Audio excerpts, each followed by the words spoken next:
I never ever expected that to happen out of their cocoon like a butterfly and step into the spotlight again. And I got rejected 2 times. Maybe it's not for me. It takes a whole lot of no's in order to get the yeses.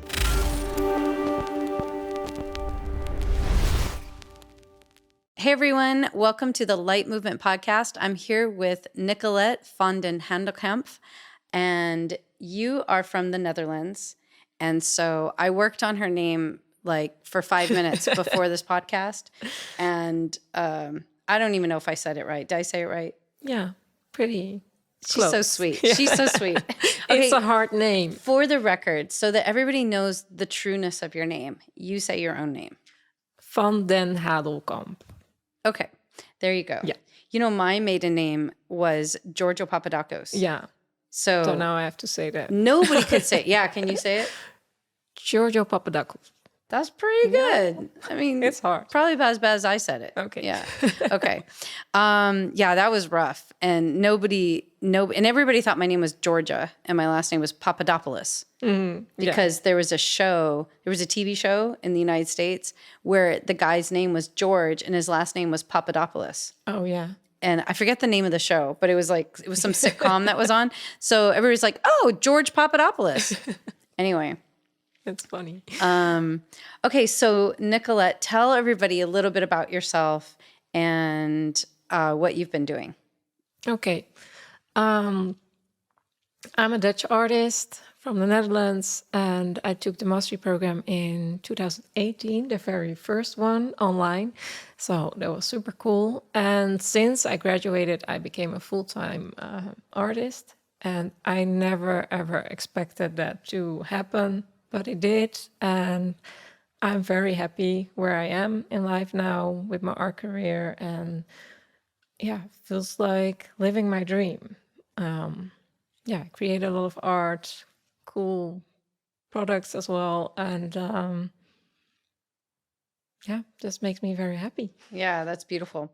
And so you're here in Florida, and the reason is we just got finished filming the finale of Outstanding Artist. Yeah. So you were a contestant, a finalist on Outstanding Artist, and that's, in case people don't know, a reality show that we filmed in Spetses, Greece.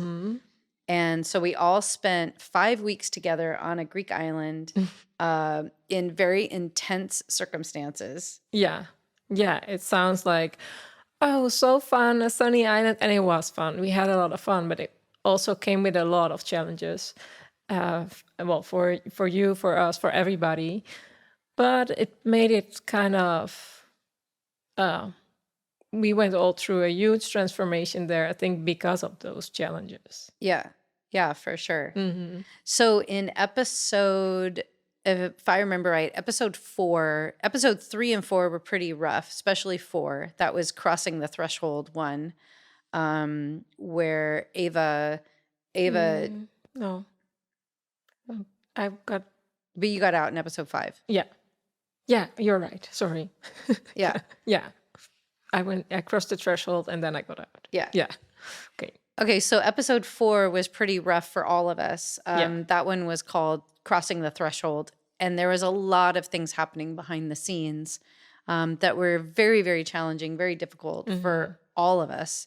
And we made it through.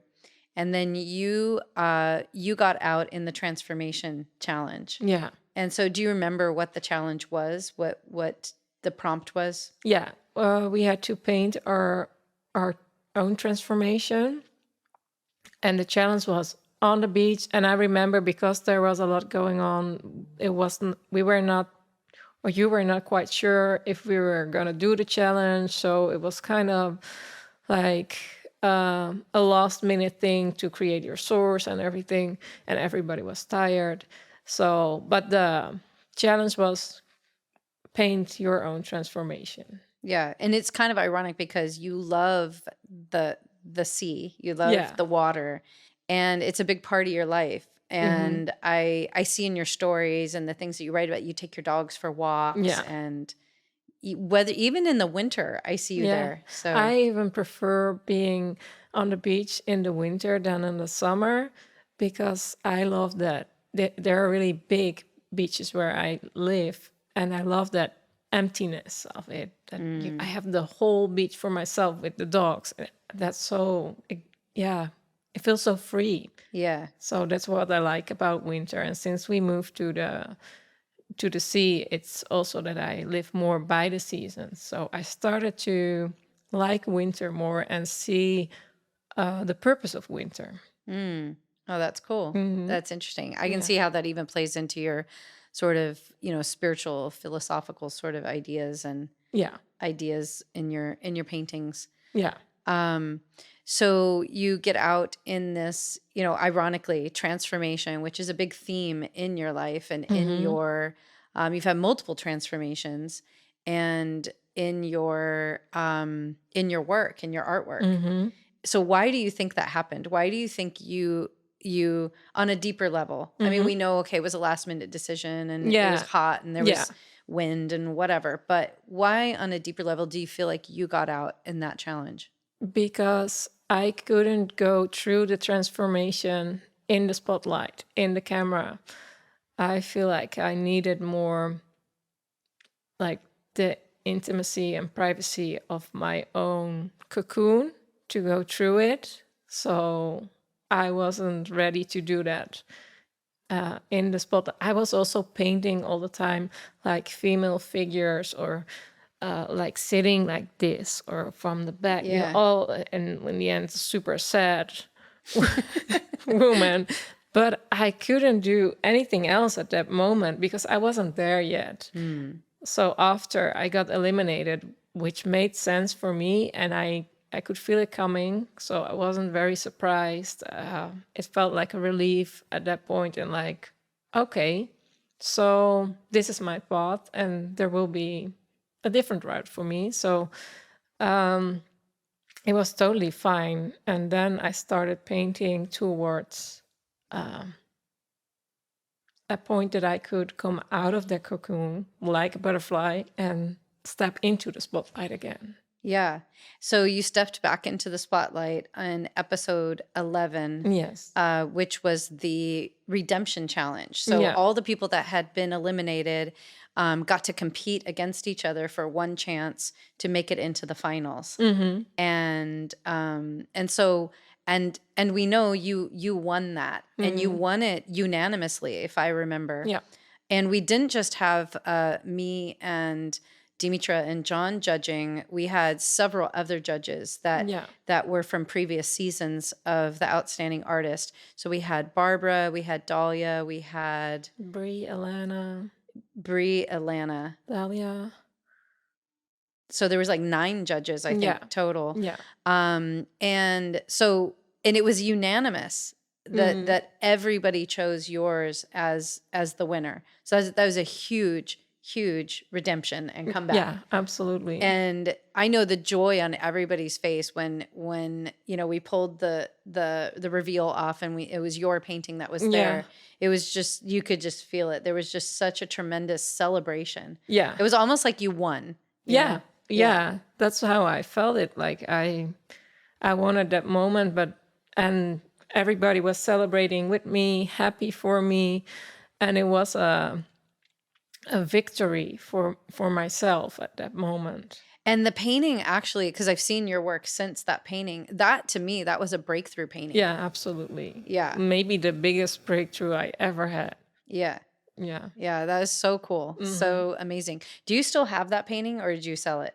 No, I still have it. Is it for sale, or you want to hang on to it?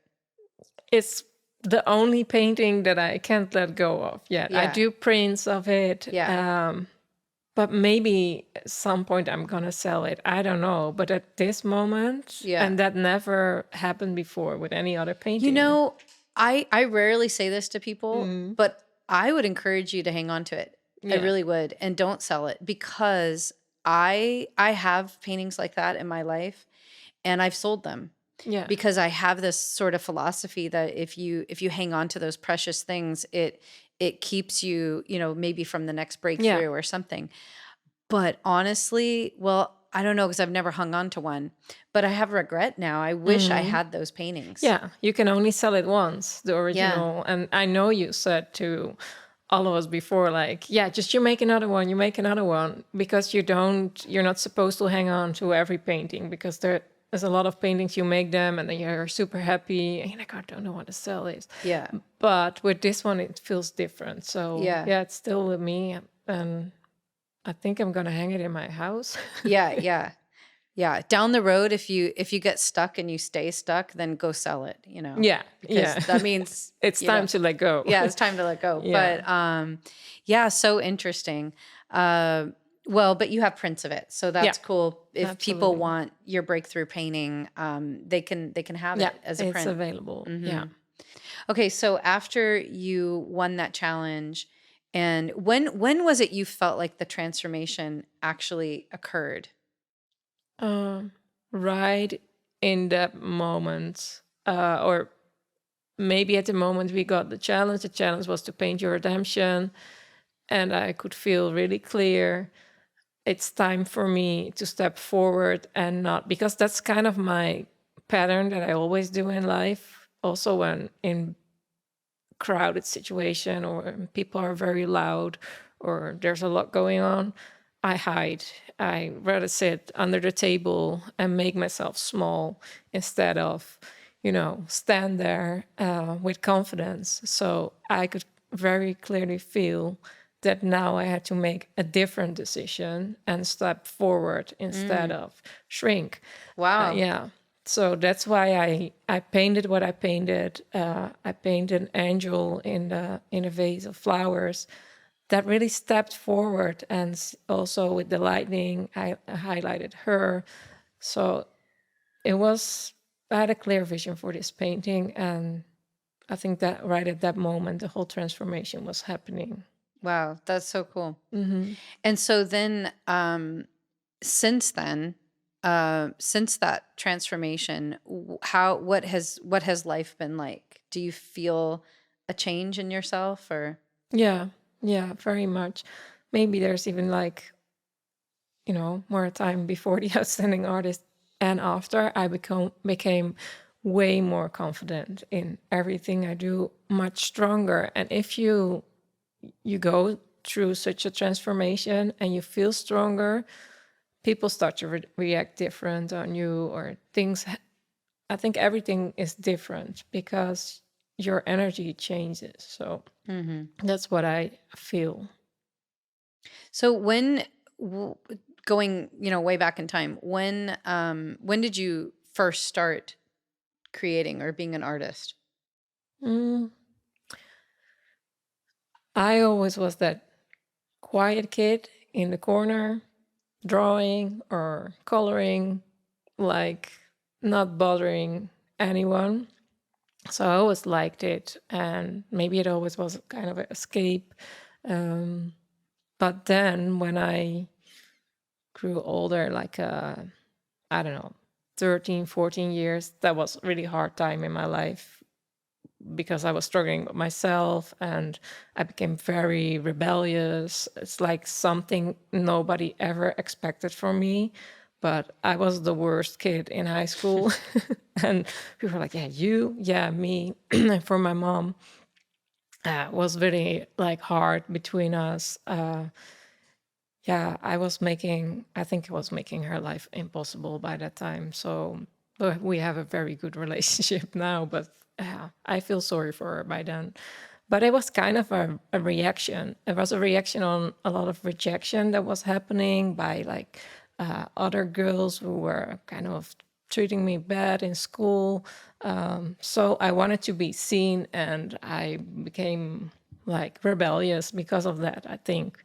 And then art was, I think when I was 12, art was still in my life because at school I was really doing good at art, but I was also only doing good at art and all the other things not so good, like math. And so that's why I was placed a level down. And there I was not able to choose art anymore. It was like not important. You just do your important math and language things in high school. And then it's, I don't know if it relates, but Okay, so art was a part of your life always, and then you met somebody and you moved to South America. yeah, that was later when I was 19. Yeah. Yeah, so I think from 14 until like my 20s, I was searching for myself or who I am, struggling, very insecure. And then I wanted to learn Spanish. So I went to South America, I went to Ecuador, and there I fell in love, like really madly in love. And well, very long story, but long story short, I married him and he moved to Europe with me. We tried to live in Spain, Germany, but the marriage wasn't working out. So after 5 years, we got divorced. And that was the moment that I found my way back to art as a healing process for myself. I was like, okay, I wanted to do something fun, something that I can express myself. And then I started to paint in an open studio space where, well, basically only old ladies were painting there. And I was super scared to go there. And there was the artist who opened her studio. She guided us a little bit, but it was so nice. And everybody was so nice to me. So it was kind of my safe space where I could start creating again. And after I created my first painting there, it was an acrylic painting. I looked at it and I was like, wow, I can do this. I'm good Wow. at something. Oh, that's awesome. Yeah. And that takes a lot for somebody who is, let's say, traditionally a little more on the insecure side and full of self-doubt. Yeah. It's like that moment, where you see through clarity like your destiny and like what your purpose is. Yeah. And all these years you'd been searching for that. Yeah, absolutely. And I still couldn't think about how I could be a professional artist. That was still not an option in my mind. I was just very proud that I could do something, but I started searching from that moment how I could become a professional artist. And at the time you were working in a family business? No, by that time I was working as a flight attendant. Oh, that's right. Yeah, Flight attendant. but that didn't fit me at all. Well, on the outside, but not on the inside. I think that was Yeah. the case. So, yeah. And later I started working also in the family business of my parents and brother. Yeah. Okay. And that's about when you found the mastery program? I think that was 5 years later. Oh, 5 years later. Yeah, around my 30s, because then I did a lot of different things. I did different studies because I was searching so much, and being a professional artist was just something in my mind, like, you can make money with that, so let's do something else. So I tried kind of everything, and then at some point I was like, but what is it that you really want? Because I was about to start something else, my own business. I started to become a therapist for children and families, and I was about to start my own business in that. And then I was like, no, this is not what I want. I didn't saw myself doing that and giving therapy to families. And that's the moment when the mastery program came into my life. Okay. Yeah, right at the perfect timing. And so the interesting thing is, from our perspective, that was in 2018, Yeah. and we had started to want to do online classes maybe the year before, and I didn't have a way or a means to do it. And it was about a year later that a few things aligned, and we were able to get the right people to help us. And so we had started creating the mastery program that people watch today. But before that, because it was going to take like a year to produce, I wasn't convinced that anybody could learn online. And I was having these doubts. And I was thinking, people can't learn how to do art. I mean, maybe you could take a class, you could pick up a Yeah. skill, you could get a technique down, but you're not going to actually learn the mastery program, Mm-hmm. how in 1 year you can, learn everything you need to know as an artist to actually be a professional artist. Because I had only taught people in person. Yeah. And so much of it was feedback from me when they're doing something. No, don't do it like that. Do it like this, and demonstrations. And so I thought, there's no way people could learn Yeah. on their own online. Mm-hmm. So you were one of those guinea pigs. Yeah. So we had this like beta test year where we had somebody kind of follow me around in Yeah. class with the live students, videoing it, and while we created the actual mastery program, and that's what you took. Yeah, that's And correct. Yeah, and it's also in those 5 years that I was searching, I also applied 2 times for a traditional art school back in the Netherlands. And I got rejected 2 times. So I had to overcome that. And I was really at a point like, maybe it's not for me. And then I found you, and I was like, okay, I go there because they can, on your on-site course, on the on-site mastery program, you could get in there. So I was like, okay, I go for 1 year to the United States. And then the online version came. So that was so perfect for me. yeah, yeah. So it worked out. Yeah. And you were saying like you had to watch like 6 hours of Hours and hours. But it was fun because I really felt part of that group of people who were filmed. Like I got to know them very much, which was interesting because some of them I think I met, like I knew them better than they knew me. Yeah, yeah. Yeah. And then every week we did a Zoom call. Yeah. And me and Dimitra, I think, was it always me and Dimitra? Or was No. it Dimitra would just kind of come and go? Yeah. Or sometimes I think most of the time you were there. Yeah. And so we would do a Zoom call every Saturday. I remember it was on Saturdays. And there was a lot of people in that group that you got to know over time Yeah. and are still friends with today. Yeah. Like Ritika, Rita, Ceci. Yeah. Oh, many of them. Yeah. It's pretty amazing. Wasn't Doree in there? No, she was the next group. Okay. She started in January and we started in September. Oh, actually. okay. Okay. Yeah. Yeah. So it was super motivating. I remember sometimes there was a Saturday that I had I don't know, something to do.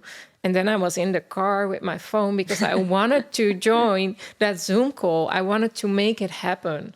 So I really sometimes moved heaven and earth to be in the Zoom call and be part of it. Yeah. Yeah. Yeah, it was a really cool year, a big year for me. I learned a lot.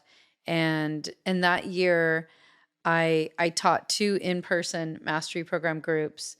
I, worked with you guys online. There was 100 of you students. I think only about 80 were participating though. Yeah. And then I also filmed the mastery program Yeah. that we use today. So that was a crazy year. Yeah. Of I was nonstop. always wondering how you knew us so well with like 80 students. You knew a lot about us. I was like, is he having like a notebook somewhere like, with my name with all the things that's about me? Yeah. But you're good at it. Yeah, the funny thing is I can't remember a name to save my life unless I consciously go, Ellie, remember this person's name, and then I find some trick, Yeah. to remember their name. But I don't naturally just remember people's names. Whereas John, my husband, he remembers everybody's names. Yeah. So it works out together because we'll be somewhere and I'll be like, what's that person's name? And, and he'll remember it. But I can remember people's stories. Yeah. And art. And their think. art. Yeah. And so it must be a visual thing, or I don't know. I'm not sure. Yeah. But yeah, somehow I can keep track of all the students. Even still, we have thousands of students Yeah. online, and I can't say I know all of them, but I know a lot of them. Yeah. And yeah. Okay. So then you graduate from the program. When was it that you got out of your job that you had at the time and transitioned into a full-time artist? Was that during the program or after the program?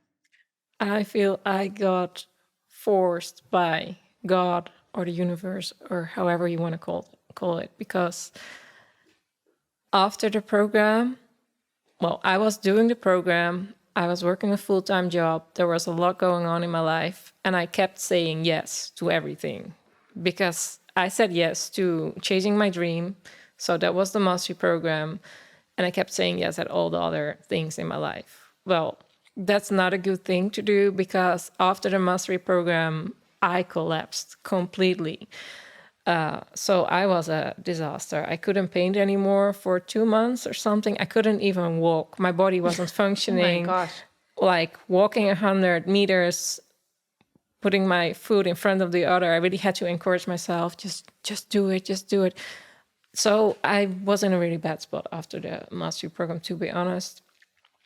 But that forced me to quit my job because I couldn't work. And You know what's so interesting is, I mean, I didn't know that. This is the first time I'm hearing that. I don't like talking about it a lot. Now it's okay. But by that time, you feel such, I don't know. No, you know what it was is what I think it is okay, you're literally walking in your destiny, but you weren't Yeah.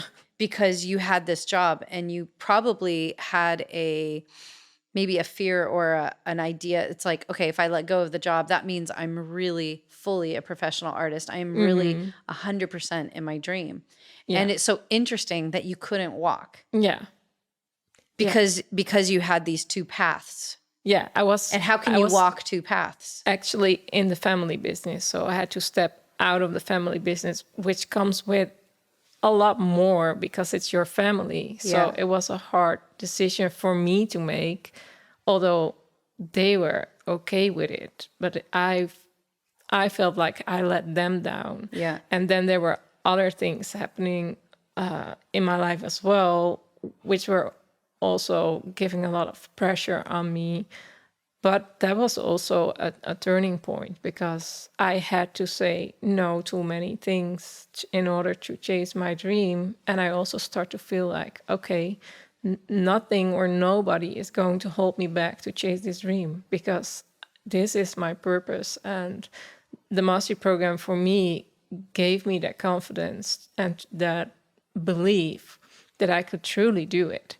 So it was a hard time, but I made really good decisions for myself there. Yeah. That's great. So, so it was kind of, I guess, in a way, an easy transition. Hard because it wasn't, you had that time period where everything was so difficult. But it's not like, other artists I hear where it takes them like a whole year to transition out, and No. it was like ripping the Band-Aid off in a way. Really fast. Yeah. And really painful, but fast. Yeah. So once you were sort of thrown into the deep end and art is your career, was there some quick wins in there, or was it again like having to keep persevering? Yeah, to keep persevering. But what I became a mentor.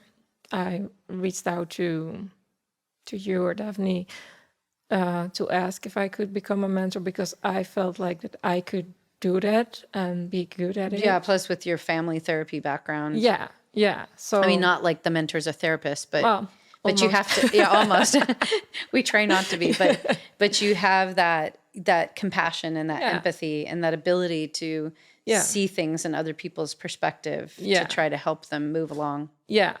So that was a good thing for me. So it gave me more space to discover my own path as an artist and build up my portfolio a bit more and work on my website and all those things that I think I was still doing by that time. Like it wasn't completely finished yet.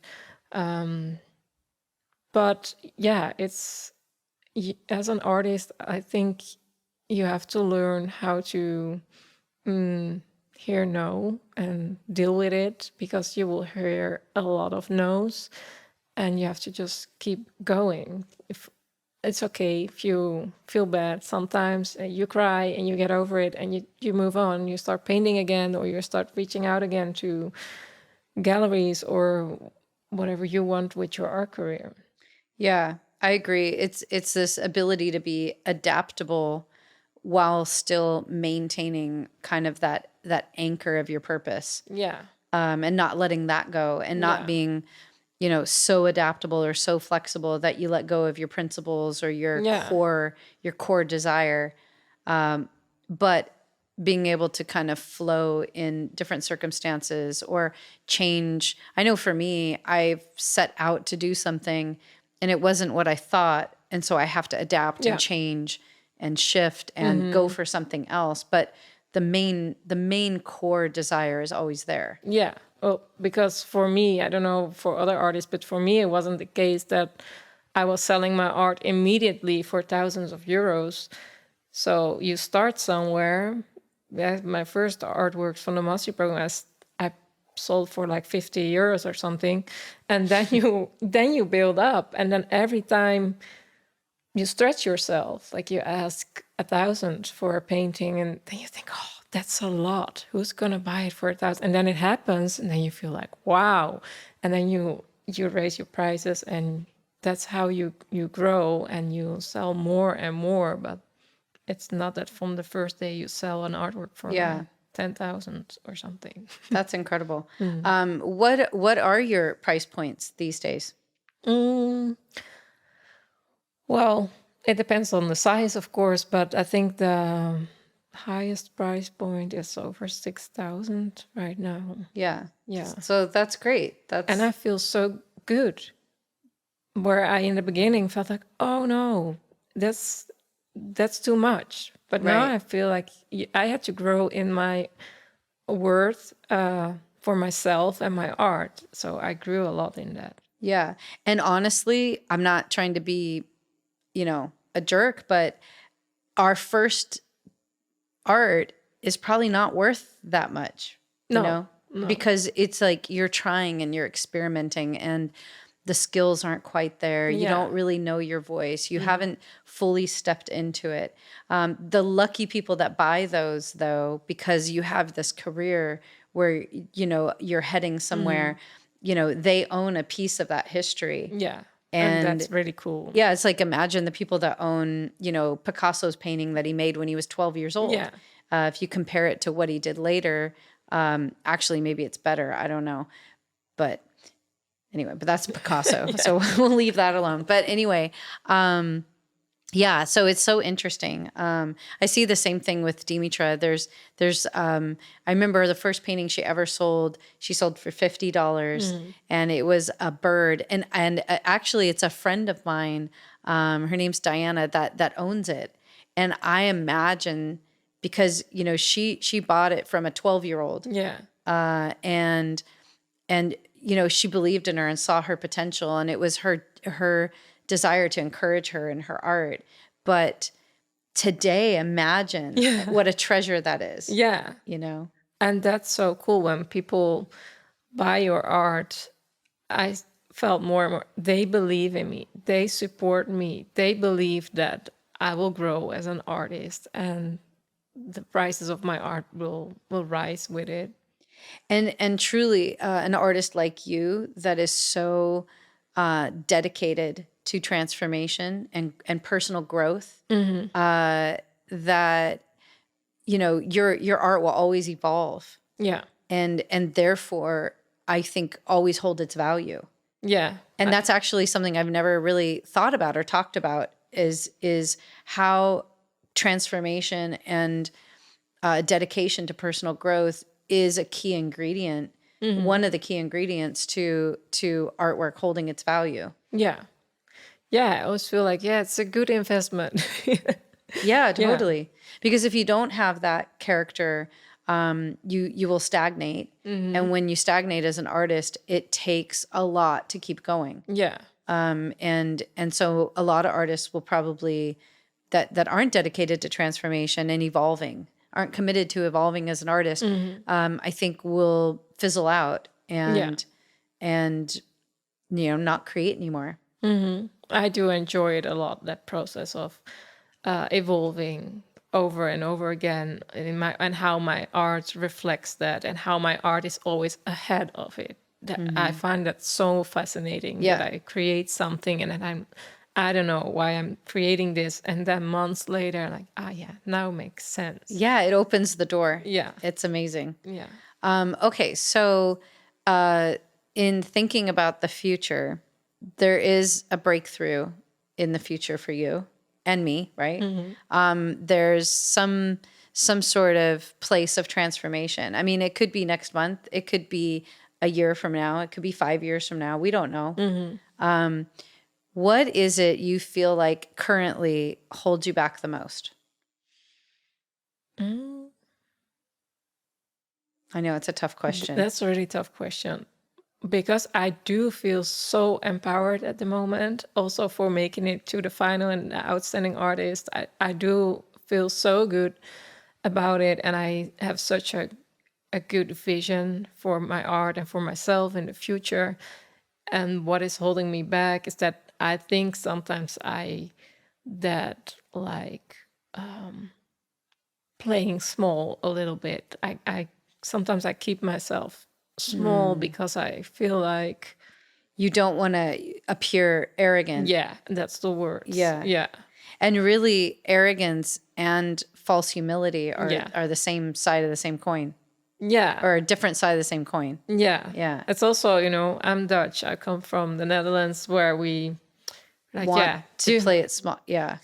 just be normal. That's crazy enough. Yeah, in Italy, it's interesting you say that, because when I was in Italy, Bianca and I were talking about that. Yeah, she's also Dutch. Yeah, and she's Dutch, and she was saying how Italy has been so healing for her, because it's a very different mentality there. And she feels so like she can really be her true self there, or she can really expand, and step into the fullness of who she is. And I think that's interesting how some cultural things can become barriers to some degree, or influences anyway. Yeah, I think the mastery program and being here and the United States is an influence on that for me, to start believing in my own greatness. Yeah, because I mean, there's greatness in all of us, and it isn't arrogant unless you think you're the only one that can be great, which obviously you don't think. No.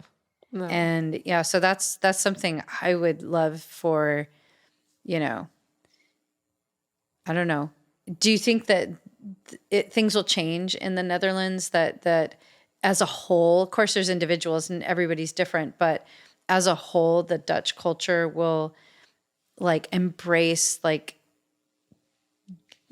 course. There's greatness, because they realize there's greatness in everybody. Yeah, it's like coming out of that elitist mentality. Yeah. That if one person is great, they're the only ones that can hold that spot. I think it's already changing with the new generations, and we also in the Netherlands we have a lot of influences from other cultures, so it is changing. I don't know. I hope the art world in the Netherlands also will change a little bit when it comes to that. Yeah. I just recently applied for an art show in the Netherlands that it's an equine art show. And I love to paint horses. And it looks very, really, really nice, and prestigious. And I don't know if I'll be accepted. I'll find out soon.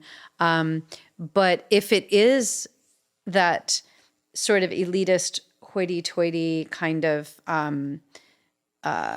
show, and the people curating it are in that way, they probably wouldn't accept me, I imagine, because I probably don't look like the profile, that they would want. And so I don't know a ton about the who's curating it to see, but personally, I do struggle with that, like the whole how the art system is I don't know, because I come from a very different place. I come from a family of entrepreneurs. So I do see my art as a business, as my business, and I do my own thing with it. But I'm discovering that system of art in the Netherlands. So, but I always feel a little bit like I'm not good enough for that. That's interesting. So have you applied to things in the Netherlands yet? Or do you mostly just sell your artwork outside of? I mostly sell outside of the Netherlands. So that feels also different about my journey, because it feels like it started here in the US. And then, of course, my family and friends, I have my own network. But I'm discovering it right now, and I try to do that with joy and not with fear or feeling not good enough. Just, I want to bring something new, I guess, into Yeah. that. Well, and I think artists have to remember that it takes a whole lot of no's in order to get the yeses. Yeah. There's no way to protect yourself from no's in order to get those yeses. No, you And just have to so go through You it. just have to go through it. And a no doesn't mean that you're no good and you'll never make it or anything Yeah. like that. And there's never a point where you arrive and you always get the yeses. I don't always get yeses. I get a lot of No. no's still. And then I think you have, like I said, you stretch yourself to a certain level. Okay, here is that I want to go. And then you reach out and maybe you hear some no's. But maybe when you're at that level, then you start to reach higher. And then you will hear no's again until you get the yes. You Yeah. keep going. Yeah, Yeah, absolutely. that's how I feel. So, what does your next maybe 6 months look like for you? If you have a clear vision, you said. So, where are you going? In May, I will launch my new collection, which is called Things with Wings. And I feel like that collection started with the painting in the Redemption Challenge of the Outstanding Artist. And it's all about self-acceptance and embracing yourself for who you are. So I will launch that. And that people can find that on your website. Yeah, on my website. What is what we'll post it in the bottom of this Yeah. video, but what is your website? My website is nicolettefinearts.com. NicoletteFineArts.com. Nicolette. That's easier than your last name. That's why I have it. Okay. So that's exciting. So when you release that, you'll be releasing originals, prints. Yeah, originals and prints. And then I will close my print shop for a while, because then I will work on part 2 of this collection, and I will release that, I think, October, November. Depends. Not very strict with a date. So that's how it looks like. So now I'm very busy with, like writing press letters for this collection, releasing, getting attention on it, exposure. That's what I'm doing now. And then once it's launched, I'm excited to go back into the studio. Well, that sounds very exciting, and I'll definitely be looking for it. So is there anything else you want to say or to tell people before we conclude here? Yeah, I think what I always say, just keep going for your dream. And even if you hear no, just go for it again and again, because I feel like only you decide who or what you are. Nobody else can tell you, like, you're not an artist or you're not this or that. You are in charge of it. Yeah. Yeah, that's excellent. I love that. Yeah. Well, I adore you. And, as one of my first online students, always have a special place in my heart. And I know we've become good friends over the years. And I'm always cheering you on. I think you're an amazing artist. And I know you're going to continue to just do outstanding. And our adventures are not over. I know I'll see you again and again. Yeah. And I hope I see you in Amsterdam for if I get into the show. That will be So amazing. For sure, I yeah, come to see. and it would be in, I think it's in August. Okay. So are you Good. going to be around in August? Yeah. Okay, so hopefully they let me in Yeah. and I will be there. So cool. Yeah, and we can spend some time together. So Yeah. that'd be really cool. Okay. Thank you so much, Ellie. And I'm so happy that I found you and your family back 5 years ago. I could never, ever have imagined sitting here with you doing a podcast and telling all this about how far I have come. Yeah. It's a beautiful thing. Yeah. Beautiful life. So yeah, thank you. Thank you for doing this. And I hope you guys are very inspired by Nicolette. She is such a genuine and true person. Her artwork is absolutely beautiful. Make sure you check it out. And I know you've been inspired hearing her story and listening to what she had to share. So thanks for being a part of this Light Movement podcast, and we will see you next time. Thank you.